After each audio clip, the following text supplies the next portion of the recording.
Welcome, and thank you for joining today's FMD Vaccination webinar.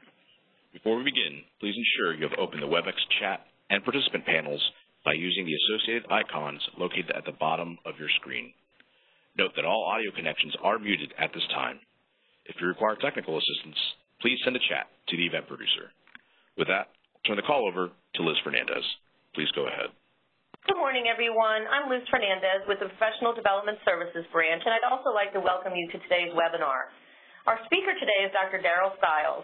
Dr. Stules is a veterinary microbiologist/virologist who has been with APHIS since 2006 and works under the Biologics and Diagnostics Division of Veterinary Services. His duties include technical oversight for infectious disease of livestock and other animals, disease countermeasure development, evaluation, and acquisition, including vaccines and diagnostics for high-consequence diseases for stockpiling, strategies, and for administration, emergency diseases risk identification and risk assessment, and providing subject matter expertise on emerging diseases and GMO/GEO livestock issues. And with that, I'll turn the webinar over to Dr. Stules. Thank you. Thank you, Elizabeth. Am I coming through clearly? You're coming through just fine.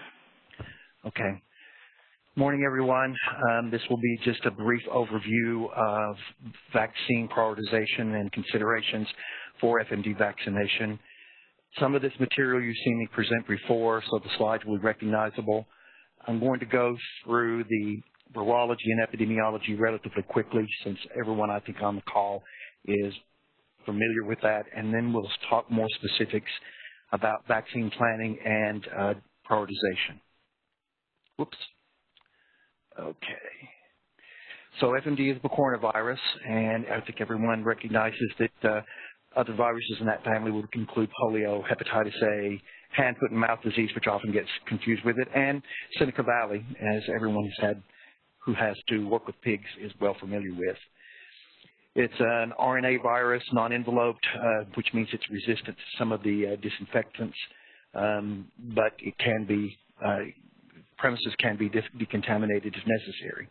There are 7 serotypes or strains: AO and C, Asia 1, and South African territories 1, 2, and 3. Within each serotype, there are multiple topotypes or substrains, and within O, there's more than 8 known. And topotypes tend to be tied to a geographical region, hence their name, topo, topography, and then type. The O types are relatively stable genetically, but the A types tend to be more mutable and can change much more quickly, especially under vaccine pressure. It's one of the most infectious animal diseases known, and I'm going to repeat this multiple times, but I think it bears repeating. Cattle are known to have a fairly low threshold of infection, while swine require a much higher dose, but also shed many logs higher, tighter virus than cattle do. Currently, across the globe at any one time, there are about 10 to 12 actively circulating strains. It affects cloven-hooved animals, our normal livestock species. Typical clinical signs, depending on the topotype, are high fever followed by blisters in the mouth, on feet and teats. Drooling in cattle is typical. Adults generally display low mortality for both cattle and swine, but the clinical signs in swine can be much more severe, again, depending on strain. Mortality rates, however, can be high in juveniles, both in cattle and swine. Production losses are considerable. And adult animals can recover, but production levels may never achieve pre-infection status, and that may be true with dairy species. Vaccines are largely available, but the problem is that the quality varies, and what we want to use in this country is only high-potency, high-quality vaccine, if we're tasked with that. Everyone, I think, realizes what an economic cost would be to the U.S. should we get infected. And here's some just estimates from some of the costs of recent outbreaks.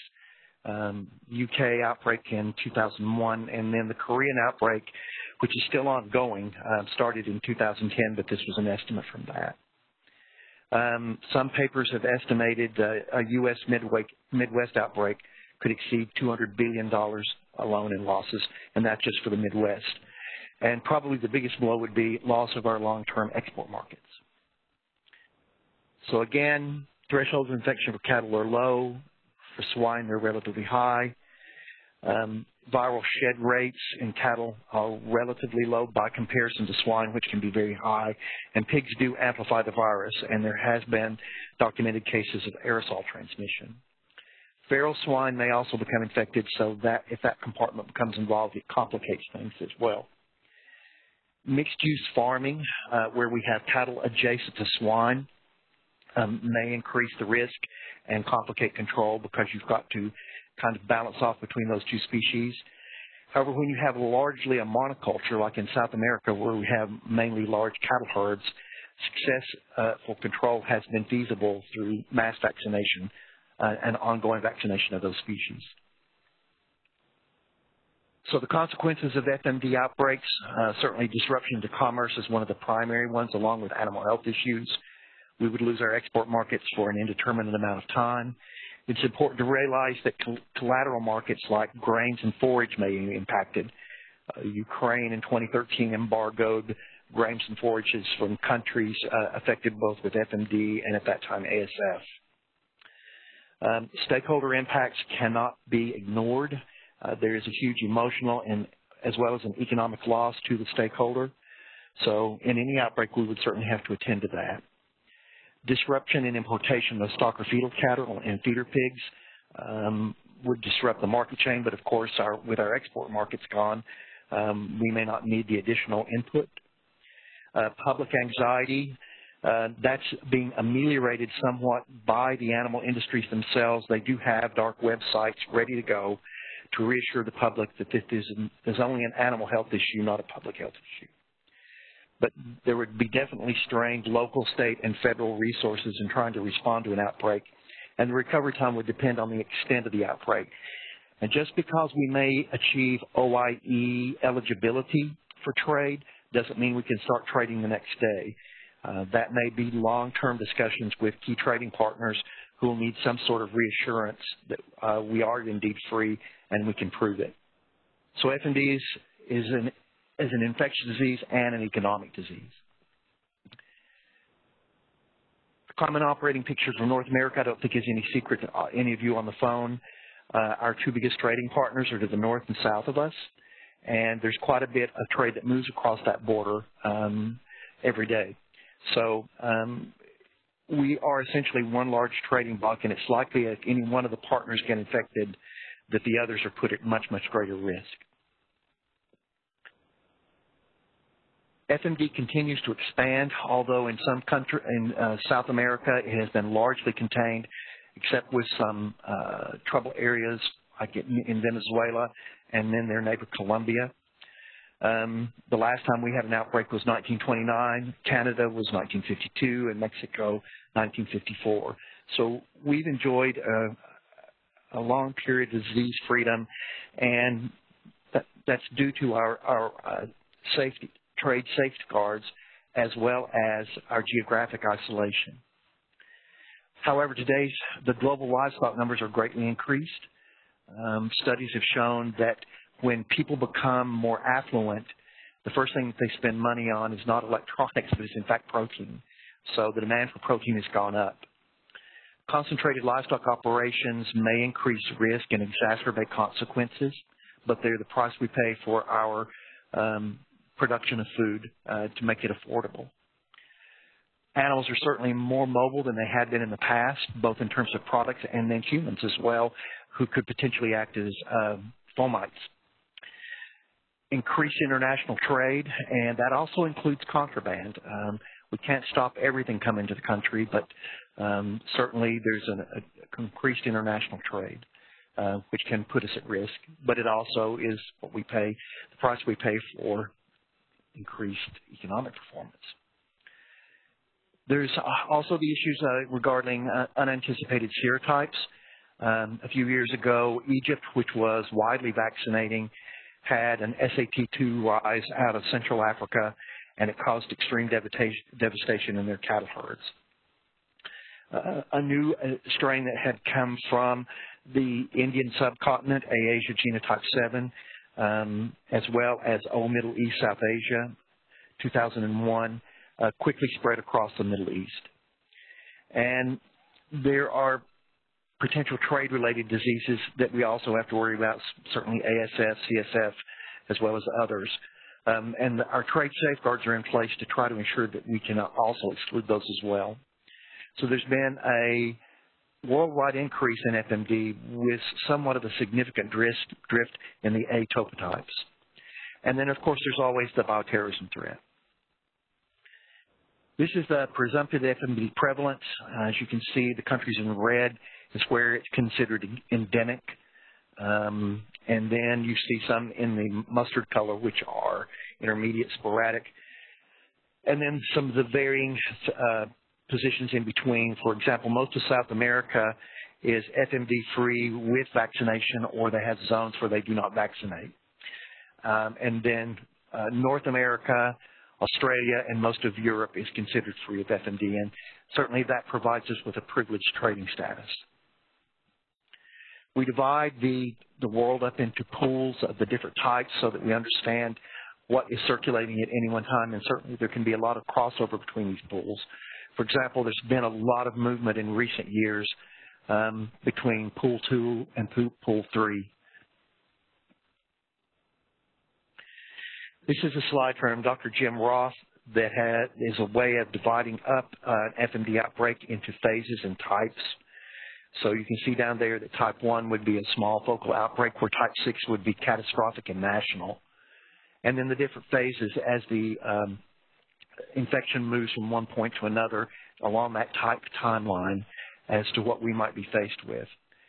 Certainly, our stamping out strategy may be able to work for type 1 and type 2, but type 3 would be much more challenging, and at that point, it would certainly probably be the most prudent thing to pursue vaccination as a way to contain or control the disease. So our goal is to be prepared for a type 3 outbreak or higher. So what are our strategies in response to an FMD outbreak? Well, there's stamping out with no vaccination.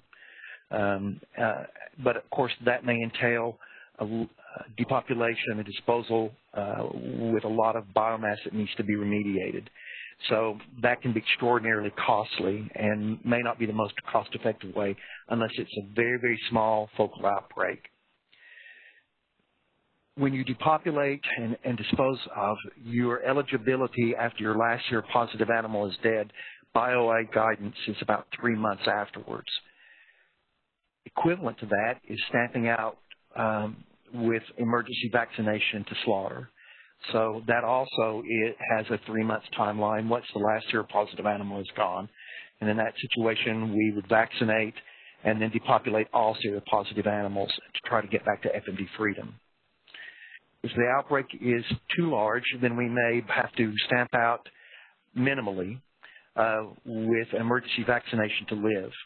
And in that situation, we would try to contain the outbreak. It would last a longer period of time, and then we would have to work ourselves slowly through attrition back towards FMD freedom. And then there is stamping out with emergency vaccination to slaughter and to live. It's a combination.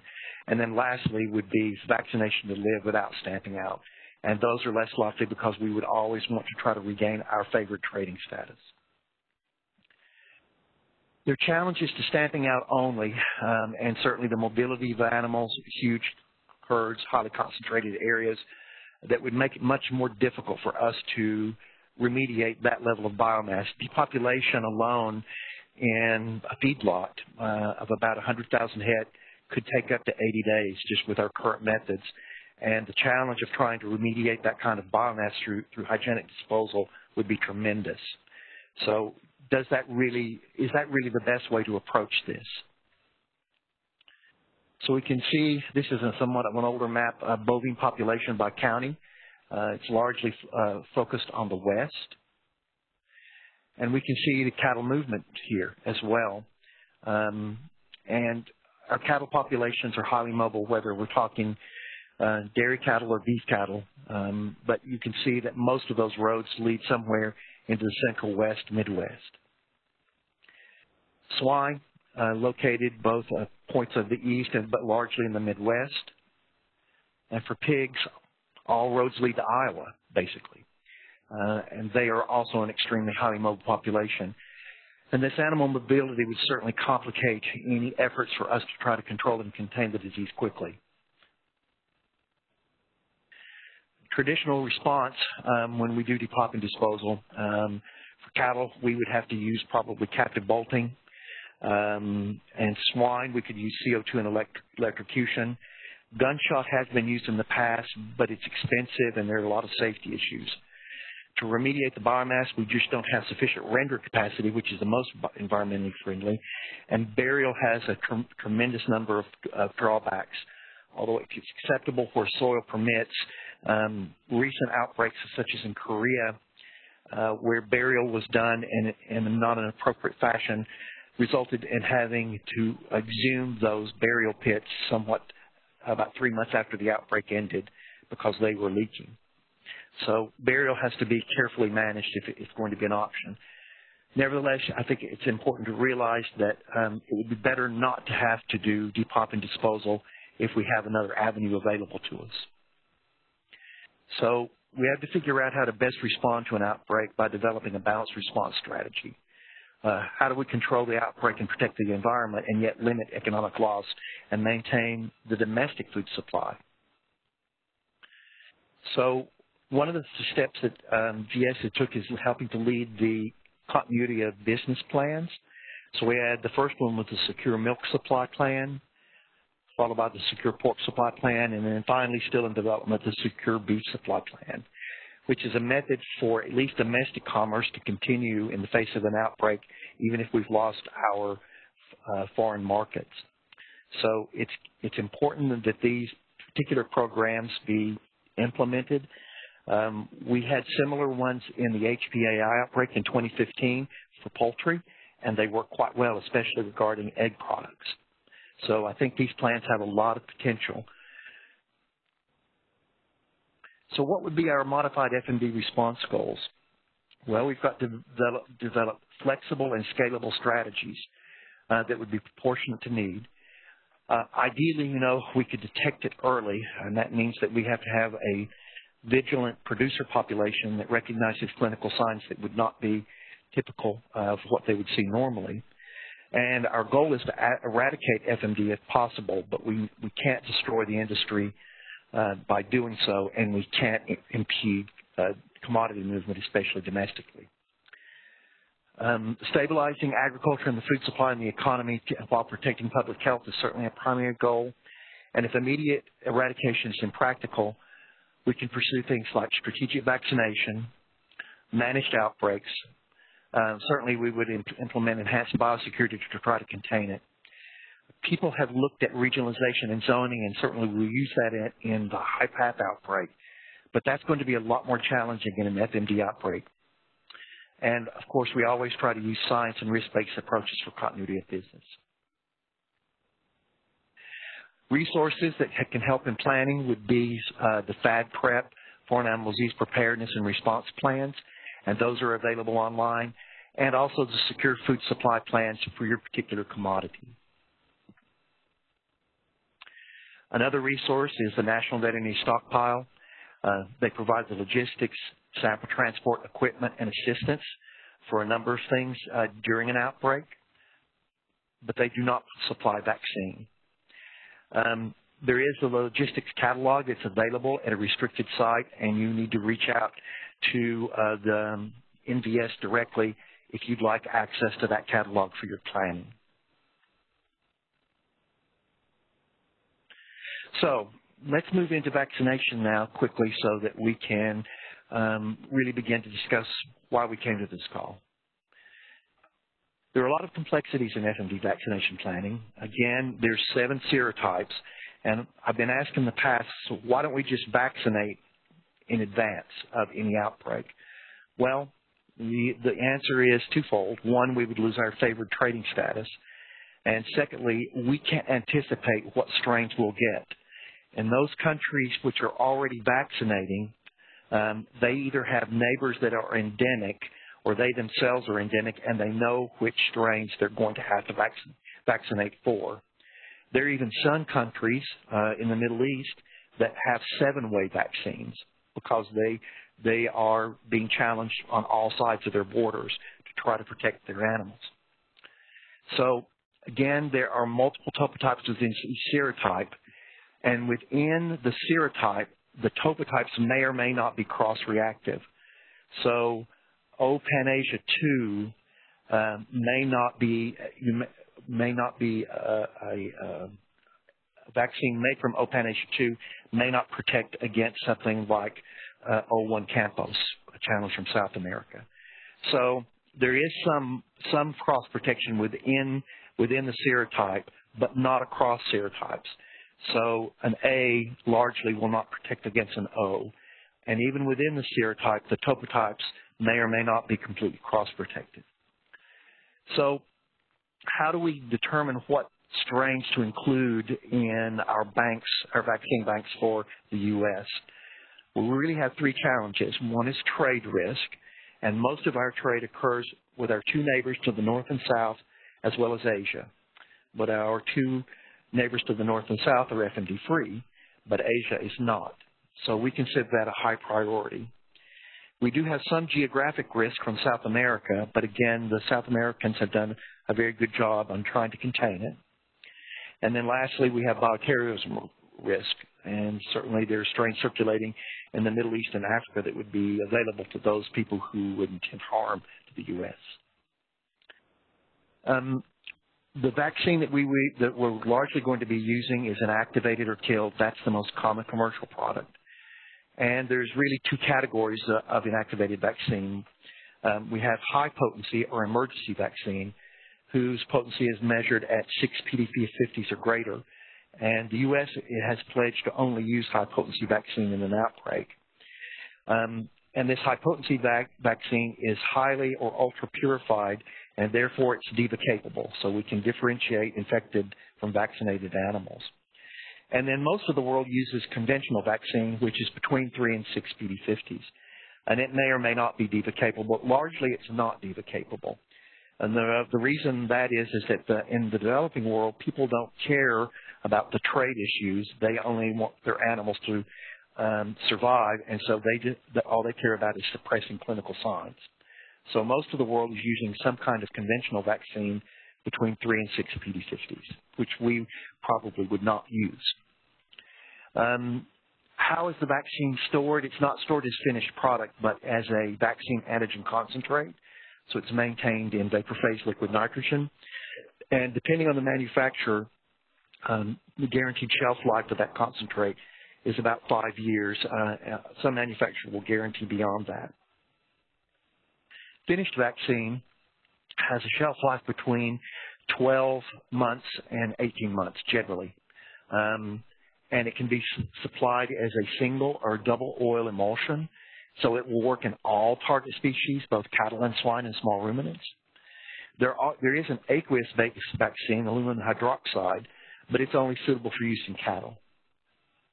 Novel technology is in development. I think everyone's heard about the leaderless FMD vaccine. That's still pending. And there's the human adenovirus 5 FMD vaccine that was conditionally licensed a few years ago. That particular product is mostly effectively in cattle. And there's one that was developed in the UK about 7 or 8 years ago called the covalently linked capsid. And that particular vaccine does not require cold chain and has a lot of promise. This is a list from the World Reference Laboratory at Purbeck, England. And you can see it's divided into high, medium, and low priority. And we use this list as a guide when we're selecting our strains.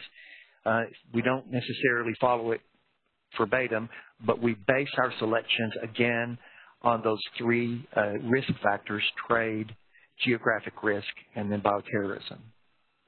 But we use this list as a guide, and this particular guide is a picture of what is currently circulating in the world at any one time. And these particular strains are the master seed strains that would correspond to those particular viruses that are circulating. So where would we get our vaccine? Well, one source that we've traditionally had has been the North American Foot and Mouth Disease Vaccine Bank. And this is a trilateral bank that's maintained between Canada, U.S., and Mexico, first established in 1982. And all vaccine is stored as vaccine antigen concentrate at the manufacturer. At one time, traditionally, it was stored at Plum Island, but we have changed to that paradigm because the manufacturer can do it cheaper, and it also speeds up the ability of the manufacturer to get us finished product quickly. As I've said in the past, we prioritize it based on those risk factors to North America. The goal is to stockpile at least 10 to 12 antigens that would be challenges based on that per byte list that you saw. And depending on topotype, the amount of vaccine available is between 2.5 and 7.5 million doses. The bank is cooperatively managed by staff from other 3 partner countries, and the CDOs are the commissioners of the bank, and they are the decision makers and lead the bank. The bank manager resides at Saddle on Plum Island. That will be moved to Manhattan shortly, and conducts all the quality control tests, especially tests for potency and stability, to make sure that the products we're buying are quality. All vaccine used by the bank is of at least the emergency grade or 6 PD50s or higher, and it is DIVA capable. And the vaccine is allocated to the partners proportionate to the contribution. And that contribution rate is 70% U.S., 20% Mexico, and 10% Canada. So at the time of an outbreak, at least with the North American bank, that ratio would stand on the amount of vaccine available to each partner. But the commissioners can elect to reallocate the vaccine based on need. So say, for example, there was a small or moderate-sized outbreak in Mexico, vaccine could be allocated to Mexico out of the other 2 partners' share in order to keep it contained there so it wouldn't get any further north. However, we now have our own countermeasures bank. So in 2018, Congress passed the Farm Bill, which included funding for a national animal vaccine and veterinary countermeasure bank. And this is a U.S.-only animal health countermeasures bank that's intended to include stockpiles of vaccines and diagnostics. That's key for foreign animal diseases, focused on FMD, but we will also look as funding expands to include classical swine fever and HPAI. The goal for the bank is, much like the North American, prioritizing it based on risk, stockpiling 10 to 12 antigens, again, sit loosely on that per byte list, and then tailoring it to our own U.S. needs. Our goal is to try to get up to 25 million doses per topotype. And inactivated vaccine will probably be initially stocked, but as new vaccine platforms become available, we hope to include those in the future. The vaccine will be used for an emergency vaccination, and that will be by government funding. However, it's possible that in a Vaccinate to Live program that the government will only put the first dose of vaccine into the animals, but to maintain the vaccination barrier behind the vaccination front line, we may ask the producers to actually purchase that vaccine and to ensure that their animals remain protected. Diagnostic stockpile is critical, and this is something that had not been given a lot of consideration before, but we have to have that stockpile to ensure that domestic commerce and trade recovery can be achievable. Animal movement and timely recovery depends and demands adequate diagnostics to be made available to our non-labs as well as our national labs. And the U.S. will still participate in the North American Bank as an international entity, but our primary source of our vaccine will come from this new NAVVCB. So how do states receive vaccine? Well, probably the most important thing a state can do is develop a state and or industry-centric FMD vaccination diagnostic herd flock plan. And that is essential and required in order to receive FMD vaccine and diagnostics, and should at least include some of the following elements. So plans for receiving and storing vaccines. Remember, we will have to maintain a cold chain for these particular products, so you need to make sure that adequate refrigeration is available. Diagnostic kits may also need to be refrigerated as well, and we may need to help the non-lab with that particular problem. There need to be strategies for how the vaccine will be applied depending on the quantity available. And it's important that a strategy for a limited supply be developed, or if there is an adequate amount available, how would you deploy it? Prioritization regarding which animal production sectors will receive vaccine and the priority of administration based on vaccine quantity and epidemiological principles. We'll get into that in just a moment. But the different sectors have different levels of demand for vaccination, and that's up to the state animal health officials on how to execute that. Estimates on the quantities of vaccines required. The emergency vaccination campaign, we need to have enough stored in our bank for 14 weeks duration. Well, why that number? The reason that number is critical of 14 weeks is that's how long it takes for the vaccine companies to start with the master seed virus and go all the way through to a finished vaccine product. So we need to have enough concentrate estimated in our vaccine bank that will last our states at least 14 weeks until continuous production can be achieved. So the vaccine companies will immediately start gearing up for continuous production, but it's going to be a 14-week lag time until that particular company can supply vaccine on a weekly basis. So that's why we need to have sufficient stores. And we estimate that based on models as well as empirical information. And that's how we came up with that 25 million dose figure as our goal for our U.S. bank. So we need to have enough, we need an estimate from each state for the emergency vaccination campaign, and then how much they think they're going to need on a vaccinate to live campaign if the outbreak is long term. So that would be in like doses per week that you would need afterwards. Estimates on quantities of diagnostic kits and reagents are needed by the non-laboratory, and this is critical. We still have some homework to do on our end.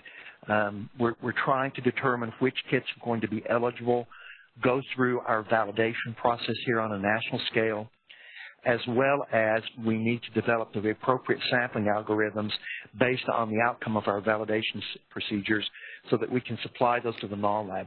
Naturally, these DIVA tests are herd-based, they're not individual, so we need to our sampling algorithms in order to ensure that we're doing adequate surveillance, as well as adequate molecular surveillance using PCR. And then there need to be plans for identifying and assembling vaccination crews and record keepers.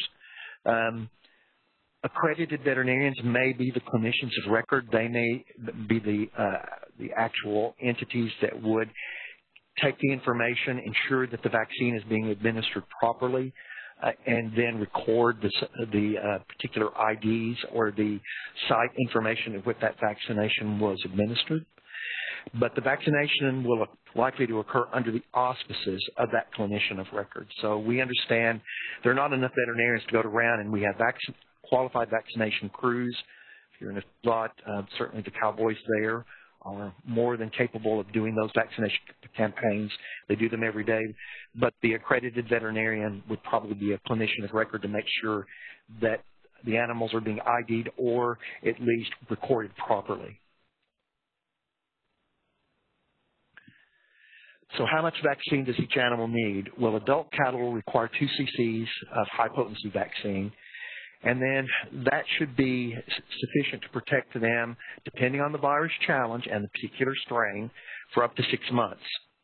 So then it has to be boosted every 6 months thereafter. calves, especially depending on the viral load they may be challenged with, may need a prime of 2 cc followed by a boost 2 weeks later and then every 6 months. The normal duration of immunity for all the animals, again, is about 6 months with inactivated products. Pigs, to achieve the same level as cattle, remember, the adult cattle only need 1 dose. They need a priming dose of 2 cc's followed by a boost at 10 to 14 days to achieve the same duration of immunity. Sheep and goats require only 1 cc and then a boost every 6 months. And again, I told you I would reiterate this a number of times. Cattle have a low threshold of infection but moderate shed. Swine have a higher threshold of infection but amplify the virus. So if you have limited vaccine, pigs in a vaccination ring may only receive a prime dose of 2 cc's, especially if we're talking feeder pigs, to provide duration of immunity of about 3 months, and then it would be assumed that those animals would go to slaughter. Older cattle can recover, and that's certainly the case in many parts of the world where that has occurred, but younger cattle, again, depending on the strain and the virulence of that strain, can succumb. There can be quite high fatality rates. Swine reaction depends on the virulence of the virus. While adult animals can recover, if they slough their hooves, then they have to be destroyed. So swine, again, they can recover. In fact, there are some strains, one that comes to mind, O Taiwan, that are completely subclinical in swine. You don't even know they're infected until you test them. But others, especially some of the A strains, can be quite harsh on swine. And clinical signs in sheep and goats are extraordinarily subtle. You may not even know that they're infected. So the production sector demands on vaccination, and this is just a guide. It's not meant to be factual. It's not meant to be an edict, but this is just a guide for people who are having to use a limited supply of vaccine and how they can best parse it out. So cow-calf operations, you may protect through biosecurity and movement. Recovery is possible in that if that herd gets infected, but you may lose the calf crop, especially if it's a really virulent strain. So cow-calf operations, based on their more geographic isolation, may be able to protect it through biosecurity and movement control, and may or may not be higher on the vaccination priority list. It depends. That just depends on the situation. Feedlot operations, just by their nature, are difficult to protect. So it may be, if it's already present in the feedlot, you may need to elect to use a ring vaccination approach and then a managed outbreak on the inside of that. So recovery is going to be possible, and we may have to remove animals that are a welfare concern, but weight and carcass quality may be diminished when it comes time for slaughter. Dairy operations have an extraordinarily low tolerance for infection. If the dairy becomes infected, and if you just think of the way that dairy animals are cycled, economic recovery becomes extraordinarily difficult. They go off milk. There's no milk, there's no product, and getting those animals back on a freshened schedule can be extraordinarily difficult. And their production may or may not, but generally may not, achieve the same levels as pre-infection. A really critical point are dairy heifer replacement beef dairy calf ranches. Because they're so young and they're immunologically naive, losses could be very, very high. So they may be a prime point for a vaccination campaign. Farrowing operations, it's critical, I think, that sows and boars, which can recover, but it's better to protect them because they will then pass that maternal immunity onto the feeder pigs as they move, and it's important that they be protected as they move through the system. Feeder pig operations, it may be better to try to protect them through biosecurity unless they're involved in a vaccination ring because their lifespan is limited and the export markets have already more or less been lost, so we may have a lower demand for our feeder pigs. But nevertheless, feeder pig operations, it will depend on the situation, but you may want to try to use the higher threshold of infection for swine as a protection, coupled with the biosecurity that surrounds swine operations rather than vaccinate. Genetic founder stock of any species, that's a trade-off. Remember, if you vaccinate those animals, you may not be able to export that germplasm, especially to countries that are free. And we saw this happen in the HPAI outbreak. Many of the genetics companies elected, of course there was no vaccination, but they were certainly opposed to vaccination in the outbreak because it would impede their ability to move their product. So it's important at least to carefully consider genetics and founder stock, whether or not they should be vaccinated. Sheep flocks may be better to limit movement until the crisis is passed unless adequate supply is available. And goat herds and hobby goats, well, I think all state animal health officials realize that they're problematic. Goats are ubiquitous.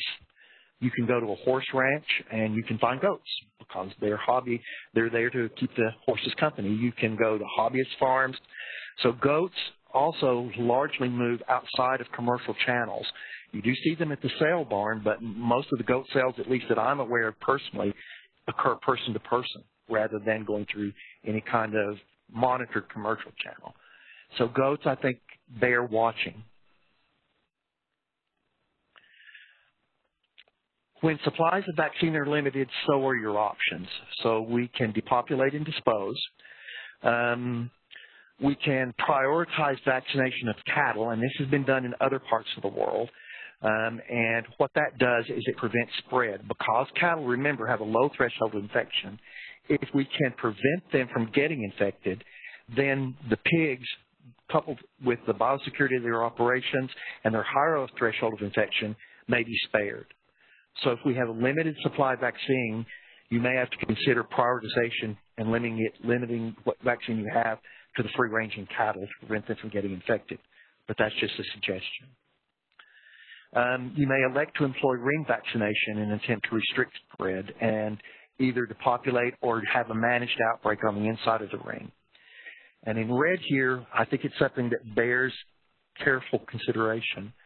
The rate at which the vaccine is applied, especially in a ring situation, is equally as important as having sufficient vaccine. Our modelers have shown on multiple occasions that if we don't vaccinate fast enough to create that ring, the virus escapes. So it's important, as I mentioned before, having your vaccination crews ready and trained and ready to deploy at the time that you're going to apply that vaccination ring. We need to do some homework here on our side in order to provide recommendations to our states on how wide that ring band needs to be and what would be the best placement of that ring. So hopefully we can have that information forthcoming soon. Managed outbreaks, especially in the feedlot industry, probably would be have containment using a ring vaccination strategy. And the infected zone would just endure the disease.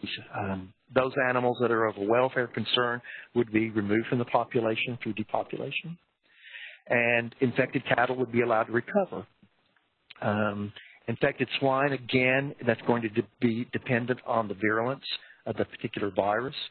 They may or may not be able to recover. It may be better to depopulate them if it's a very harsh strain. It may not be practical for all livestock. Again, dairies are a situation where they have a very low tolerance of infection. Recovered animals will go to slaughter, but again, the financial gains may not be as great because you may never be able to, especially in a feedlot situation, achieve the same level of carcass quality or weight. And one of the biggest challenges I think we have to consider, and we don't want our states holding the bag, is how do you manage cost issues in a managed outbreak? So if the feedlot operator has not been able to move his cattle, how's he going to pay the feed bill or the bill for the personnel on the property? That's a question that we've not been able to answer, and our indemnity regulations don't allow us to cover that. So I think it's important for our states to consider how we'll recover those sort of intangible costs if we do a managed outbreak. When supplies of vaccine are sufficient, then again, so are the options. We can only have to depopulate and dispose of animals that are a welfare concern. Prioritize vaccination based on the production sector's susceptibility and needs. We can even use blanket vaccination, especially behind an advancing vaccine frontline. Now, this is something else to consider. Remember I said that rate of vaccination is extraordinarily critical. Well, we are compelled by the OIE guidance that those animals have to be identified. Now, they do not dictate what type of identification, but if we apply animal ID, especially if we're looking at cattle, that will slow us down considerably. Cattle can be vaccinated at a much higher rate if we don't have to catch them in a head gate and then put an ear tag in their ear. So we need to be able to be flexible enough in situations like in a feedlot, if we have to vaccinate a lot of cattle very quickly, to recognize that that feedlot is a vaccination area and that animals moving off the property would go under permit as vaccinates. Any animals left behind, there would have to be physical ID. That's just one possible approach. So animal ID is important and is critical in recovery that those vaccinates be identified properly. But in the speed at which we need to vaccinate, especially in the beginning of the outbreak, we may have to have some trade-offs there. And I think it's important to consider that in your planning. Swine, we may not identify at all except to identify that this premises has been vaccinated and all animals moving off the premises are vaccinates. If we get into a long-term vaccination campaign, remember the government will probably be only responsible for the emergency vaccination, getting that first dose in and advancing that vaccination front. And behind that front, if it's like greater than 6 months, we may ask the producer to bear those costs to continue to keep those herds protected. And in a long-term vaccination campaign, the animal ID is crucial for recovery. If we have non-ID'd animals show up as seropositive, that raises red flags for our trading partners. So it's important that we keep track of both our vaccinates as well as those that may have been exposed. Recovery. Not many people think about this, but recovery should be part of your state herd swap plan. So develop strategies for surveillance for seropositive animals, and every seropositive should correlate with an identified vaccinate. Those that are not may be problematic because they could be animals that have been exposed. And trade may be hampered if seropositive animals are still within the state, even if they're still only vaccinates. Remember, we've not worked out a lot of the trade policy when it comes to FD because we've never been faced with it. HPAI was much different. We had dealt with that before, and we were able to continue largely national trade, even as some of our affected states were embargoed their products. So, but with FMD, it's much more complicated. So a recovery should be part of any herd slot plan. Because you need to get back to that FMD freedom as quickly as possible and be able to demonstrate to our trading partners that whatever we have there is truly negative and that the seropositives are vaccinates. So what are your FMD response goals and your plans? What are your preparedness goals? I think some of the things that we've had in this presentation, they illustrate that, and some of the things that you have to think about for long term. And with that, I'll take any questions if there are any. Ladies and gentlemen, if you'd like to ask a question on the phone, hitting #2 on your telephone keypad will enter the question queue. Alternatively, you may submit a written question by selecting all panelists in the Send To drop-down menu of the chat panel.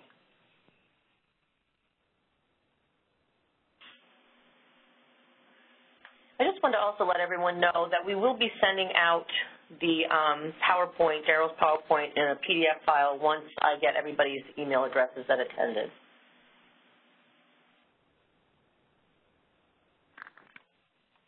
And we have one question that just came over the phone lines. Caller, please go ahead.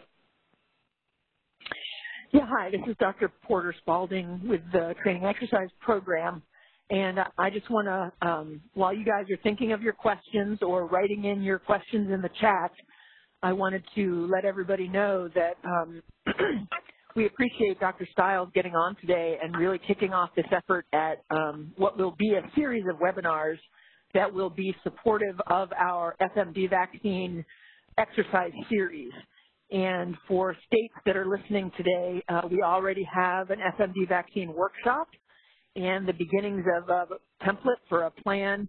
And over the course of the next year, we really want to encourage folks to use these webinars. We'll also be conducting one on modeling. We'll be conducting one on the National Veterinary Stockpile, issues around vaccine, and also seeking some other speakers. And so hopefully if you decide to pick up that workshop or later in the fiscal year, a tabletop that's going to be under development, you'll be able to take advantage of these webinars to support that effort. And so, you know, again, I really want to thank Dr. Stules for being willing to get on here and kick us off. And thank you very much, Dr. Stules. So please, if you have any questions, put them in the chat or push #2. We do have a couple written questions. The first one, Darrel, they said it was an amazing talk, and thank you. And my question is for 6+ PD50 vaccine, what % of vaccinates are protected? Is it 100%? No, it's commensurate with what we have seen with other inactivated products. So it's in the 70+% range. So for your planning purposes, and I should have put this in the presentation, most countries that are vaccinating either to protect or if they're in an endemic situation need to achieve an 85+% coverage rate. So in order with that level of protection that the vaccine conveys, you've got to vaccinate at least 85+% in order to prevent spread. Okay, the next question is, will the national stockpile of vaccine be stored at the manufacturer like the North American vaccine stockpile? Yes, it will. Okay. So the next question is, maybe an official RFID should be part of our requirements for indemnity or biosecurity plans? I'm not qualified to answer that. That's a hot topic. I'm a virologist, so I'll leave it at that. The next question is, can you speak more on movement controls of vaccinates? I think it's important that's why I was very adamant about including diagnostics in our countermeasures bank. I can't envision a state animal health official allowing animals to either traverse his state or enter his state as an end market unless he has some sort of evidence that if they are seropositive, that they're seropositive due to their vaccination status. So I think it's important that that information accompany a health certificate, and that if the state animal health official wants to verify that those animals being received are indeed vaccinates and not exposed, then he or she can do so. So I think movement controls are good, but it's clear that we have to be reasonable and judicious. I know for our swine industry producers, 72 hours is their limit. After 72 hours, they have to start killing animals. And so we have to come up with, it would be better to have plans already in place to manage movement prior to the event rather than trying to develop them on the spot. Otherwise, we will severely impede our domestic production market. But I think that movement needs to be risk-based, and that risk-based is ameliorated by using the appropriate surveillance to ensure that those animals are safe to move. Okay, we have another question, and that is, what % of recovered infected cattle, sheep, goats, swine end up being FMD viral shedders for any amount of time? Well, swine, not at all. I mean, it's they eliminate it relatively quickly, and although you can find them that their tissues may be PCR positive up to, I believe, 28 to 30 days. Beyond that, no. There is a certain percentage of cattle that may become persistently infected, meaning that they can maintain the virus for up to 6 months. But by and large, data has shown that the carrier state does not necessarily mean that they are capable of sustaining transmission, that the amount of virus that they are shedding is so low, it's below the threshold of infection of that particular species. The problem with carriers are, it's an issue of in recovery when we find them. So they have to be eliminated from the national herd or flock. But cattle can become long-term carriers beyond up to 6 months and beyond, but it's rare. It also depends. Some people have speculated if cattle get exposed shortly after vaccination or at the same time as vaccination, that may, and I underscore may, help to encourage a carrier state, but that's not conclusive. Okay. The next question is, can you speak to the potential for vaccination to create chronic carrier animals? Can you repeat that one, please? Sure. Can you speak to the potential for vaccination to create chronic carrier animals? Vaccination in of itself does not do that, but again, there's some data to suggest that the timing of vaccine and exposure may help to potentiate that possibility. So if you've got animals that are like in a feedlot, if some of them are already infected and you start vaccinating, people have speculated that that may help potentiate a carrier state. But again, the data on that is not conclusive. Okay. Is there discussion about not importing meat when meat can't be exported in order to decrease the economic devastation to U.S. producers? Well, I'm not a trade staff person, but I imagine that would probably be logical. Yeah. Since long-term there is consideration of producers paying for vaccine, what is the cost per dose of vaccine? Just a ballpark figure.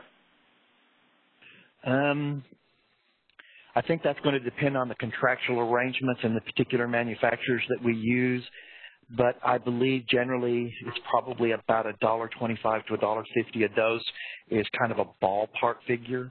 It could be less. It depends on, our demands and when we negotiate our contracts.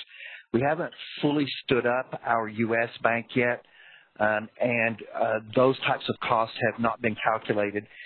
In the smaller amounts that we've done with the North American Bank, and trust me, 2.5 million doses is tiny. Remember, this is biologic, is the most produced animal biologic in the world, but we only purchase from high-quality vaccine producers, and that product has a very limited market because they already have high demands on their production.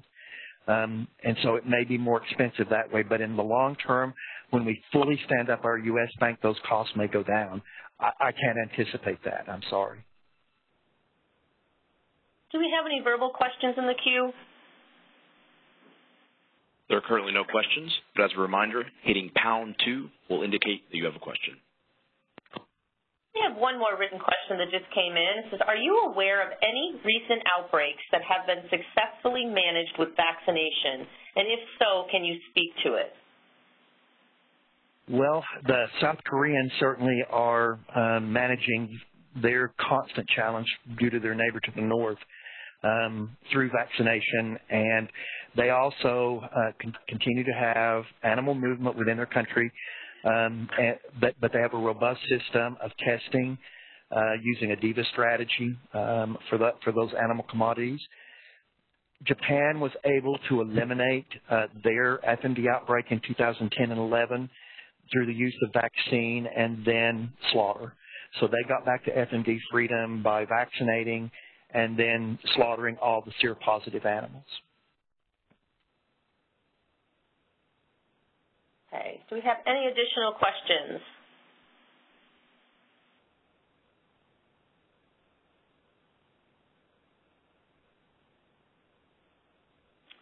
Okay. I have no more written questions. And are there any in the verbal queue? There are still no questions at this time. As soon as I say that, a question pops in. So the question that just popped in is how many animals, vaccinated versus non-vaccinated, would need to be tested in a group to assure the group is negative? We're still trying to work out those sampling algorithms for our DIVA strategy. The issue is that we have to validate all the DIVA tests so that they can be deployed to our non-labs. And through the discovery in our validation process, we come up with the basic sensitivities and specificities. With that information, then we can provide our surveillance team at SIA that information, and then through various scenarios and modeling, they can come up with sampling algorithms. So we do not have those sampling algorithms ready.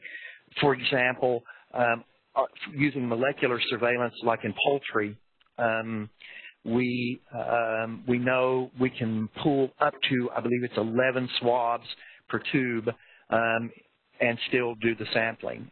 And so we haven't come up with that particular approach yet with our DIVA test. And, of course, they would not be pooled. That would all be individual animals, but we don't know how many individual animals we have to test per herd or per number of animals in order to have that same degree of assurance. I do have one other question. I'm not quite sure. It says, regarding how some types are considered high or low risk.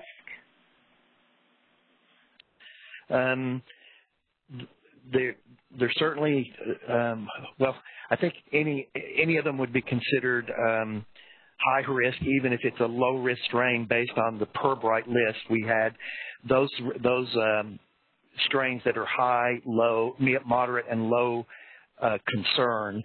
And I think that what they meant by that was that list. And the reason I said we always modify that list based on our own filters for the U.S. and North America, that list is based on risk to Europe.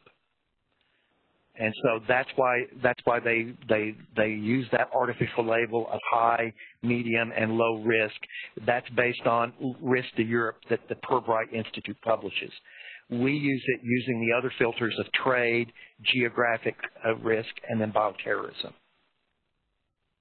Okay. I do have another question. It says, will sampling algorithms vary by species?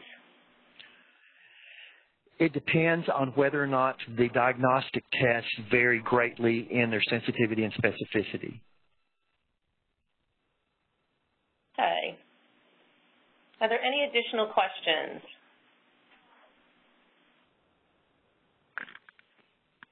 We do have some verbal questions that just popped in. Okay. First caller, please go ahead. Yes, hello, Dr. Stiles. This is Robert Cobb in Georgia, and thank you very much for this presentation. It's excellent, and I look forward to the future presentations. I have a couple of questions. One is, do feral swine behave differently than domestic swine as far as their susceptibility to FMD? And the second is, in our high-path AI instances and even low-path AI instances that we had in our country, we had a very difficult, really we're not able at all to control market an animal coming from a flock. Do you foresee this as an issue with trying to market a serologically positive animal that's been vaccinated? Thank you for those questions. Yes, the feral swine are of concern. They show similar infections dynamics that we see in the domestic swine. There have been some studies to suggest that they may shed longer, but I mean, I don't think that that's been verified. And so if that compartment becomes infected, what we don't know, and especially in a state like Georgia, is there sufficient node-to-node / herd-to-herd transmission capable? We know that gilts move between herds to sustain this particular type of infection. With ASF, it's very different. We see a herd density and what we call a carcass-dependent phase. So if a herd density is above a certain level, transmission laterally can be sustained. Once it falls below a certain level, the carcass then serves as the point for reinfection. With FMD, it would depend on the herd density because the carcass would not necessarily be a high point of infection in the same way that ASF would be, because the virus would probably die off quickly. But certainly the herd density would be of concern, and in a state like Georgia that has a significant feral swine population, they would be problematic, especially around our premises. And in terms of control market, we have had discussions with FSIS, and our basic understanding is if an animal passes ante-mortem diagnostic inspection, the animal will be processed. The problem with our processors has been, will the plant take it? And it will depend on public demand. We don't anticipate that there would be a tremendous amount of public reluctance to consume vaccinated material. Our industries have already done survey groups based on that, and with the understanding that animals are vaccinated for other diseases every day. But the plants, when they take a look at it, remember they're exporters. Their question back to us, and a very valid one it is, I might add, what can we do to reopen if we process animals that are vaccinated or potentially exposed but not symptomatic? And that's a harder question to answer because they certainly want to be able to reopen to export that commodity as soon as we can achieve freedom. So I think a lot of those questions surrounding the processing of animals have not yet been fully addressed. Thank you very much. Move on to our next caller. Please go ahead.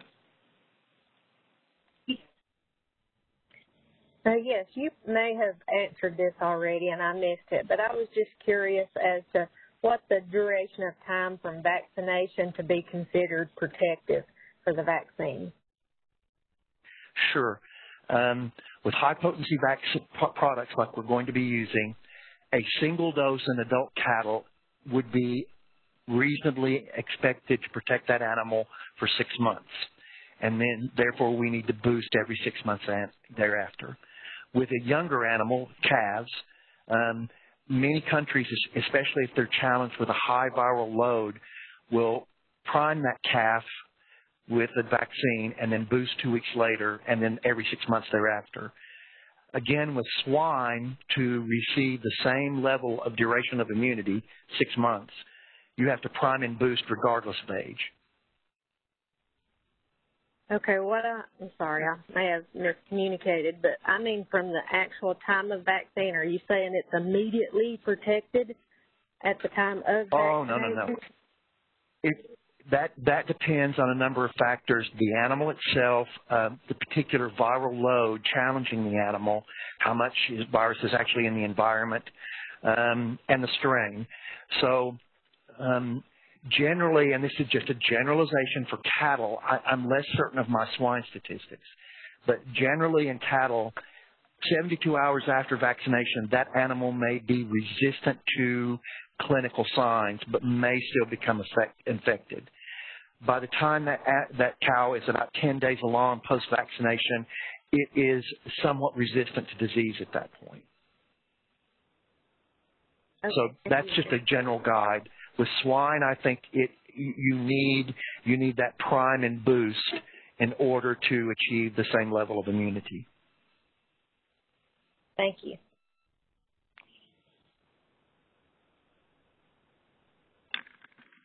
Are there any other questions? No, we have no further phone questions at this time. Okay, I do have a written question. Do wild white-tailed deer react to infection the same as sheep and goats? They can become artificially infected, but they probably, in terms of actual vectors, and I want to separate vectors from fomite here.